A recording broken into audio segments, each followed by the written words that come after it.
بكم. اليوم غنشوفوا طريقه تحضير حلوى او بينيه لشرب الشاي بدون اختمار. مكونات بسيطه جدا وكيجي اكثر من رائع. الى عجبتكم الوصفه ديال اليوم ما تنساوش الضغط على زر الاعجاب وكذلك الاشتراك في القناه مع تفعيل الجرس باش دائما توصلوا جديد الوصفات. نخليكم على المقادير وطريقه التحضير وفرجه ممتعه.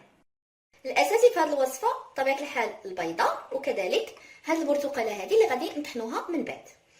غادي نحتاج كمكونات معهم 8 غرامات من خميره الحلويات او البيكنج باودر او ما يعادل كيس واحد، 7 غرامات ونصف من السكر بنكهه الفانيلا، ملعقه كبيره من الزيت، هنا الزيت النباتيه العاديه، القليل من الملح، 4 ملاعق كبيره من السكر، هنا السكر الخشن او سكر حبيبات. وغادي نحتاج طبيعه الحال الدقيق باش غادي نجمع هاد المكونات اولا نجمع هاد العجينه هذه. غادي نبداو بسم الله على بركه الله في تحضير الوصفه. بسم الله. غادي ناخذ هنا اناء، غادي نبدا ناخذ هذيك البرتقاله، نحاول هنايا ناخذ فقط هذيك الطبقه اللي كتكون من الفوق.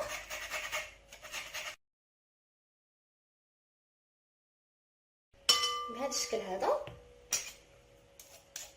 غادي نوضعوه هنايا على جنب، وغادي نقشر هذه البرتقاله هذه ونطحنوها في الطحانه الكهربائيه.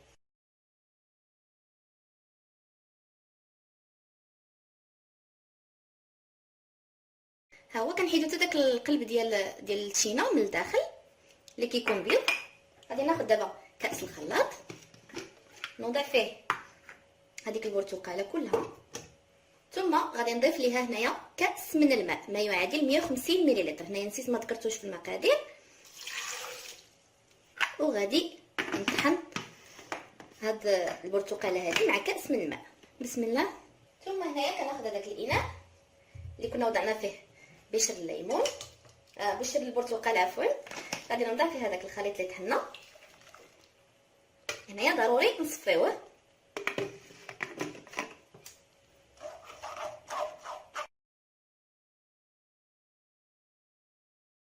كيكون هذا هو الخليط اللي كنحصلوا عليه.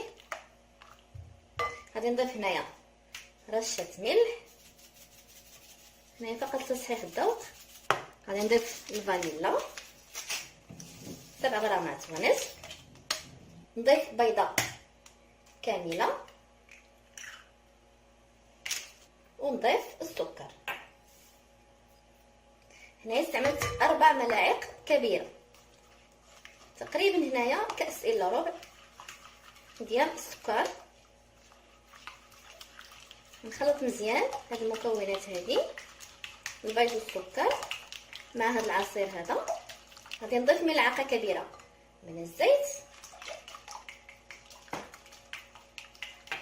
وغادي نبدا باضافه الدقيق مع الخميره الكيميائيه او البيكنج باودر. بالنسبه لي انا هنايا عبرت 300 غرام، وغادي نشوف هاد الخليط هذا شحال غادي ياخذ ليا ديال الدقيق. نضيف كذلك خميره الحلويات كيس واحد،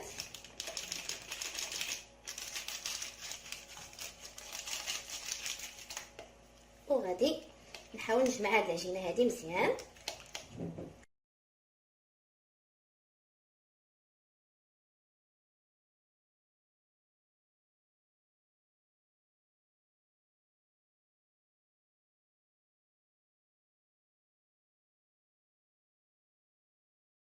وكيكون هذا هو شكل العجينه. انا هنايا استعملت 600 غرام من الدقيق او ما يعادل 6 ديال الكيسان من العبار ديال كاس الشاي او كاس العنبه.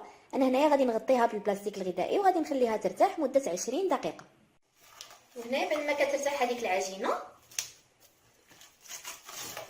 غادي ناخذها، نوضع هنايا القليل من الدقيق، وغادي ناخذ هذيك العجينه هنايا غادي ناخذ النصف ديالها فقط بهذا الشكل هذا، وغادي نحاول نحل هاد العجينه هذه. غادي نستعمل الدلاك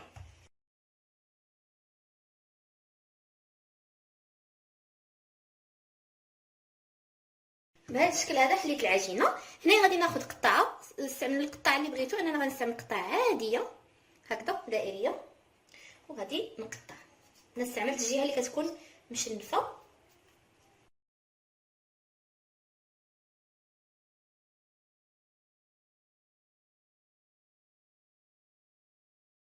غادي نحيد الزائد ديال العجينه ونوضع فيها هاد الاقراص هادو اللي حضرنا. هنايا الا بغيتو تشوفوا معايا السمك ديالهم ها هو غادي يبان لكم عن قرب. بالنسبه لهاد العجينه كنخليها ترتاح، ما كنعجنهاش غير كنجمعها. غادي ناخذ الجزء الثاني وبنفس الطريقه غادي نحاول نحل هاد العجينه هادي.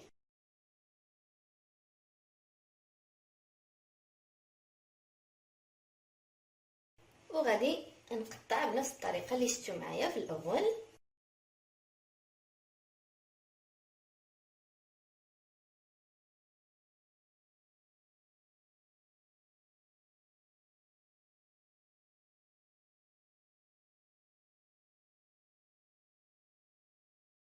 هنايا كما كتلاحظوا دارت زيت في مقلاة وغادي نخليها حتى كتسخن وغادي نبدا نقلي فيهم. وهنايا بعد ما كتسخن الزيت غادي نبدا نوضع هذيك الحلوه.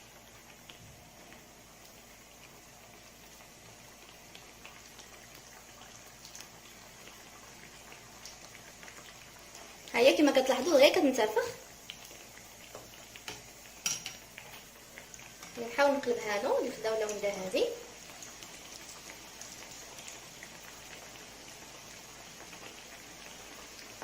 وهنايا غادي نحيد هادو اللي تحمروا.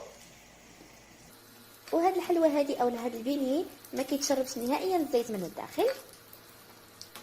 وغادي نستمر في القلي. هنا ضروري ان النار تكون متوسطه حنا كنقليو.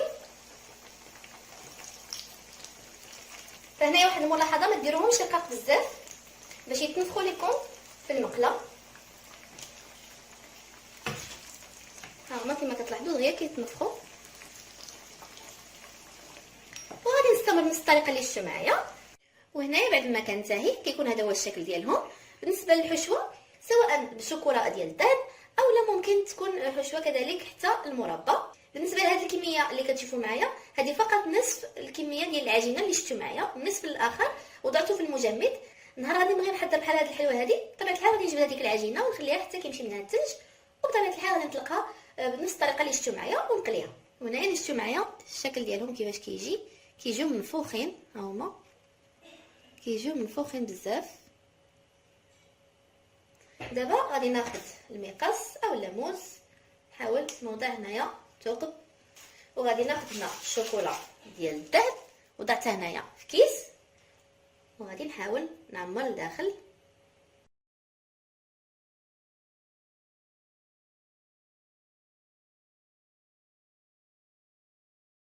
هنايا بالنسبه لهاد لي بيني اولا هاد الحلوه هادي راه ما كتجيش نهائيا حلوه بزاف.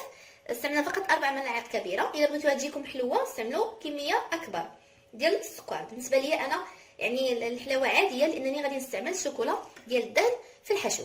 غادي نستمر بنفس الطريقه اللي شفتوا معايا حتى نكمل الكميه كلها اللي عندي، ونتلاقاو باش نشوفوا الشكل ديالهم في طبق التقديم.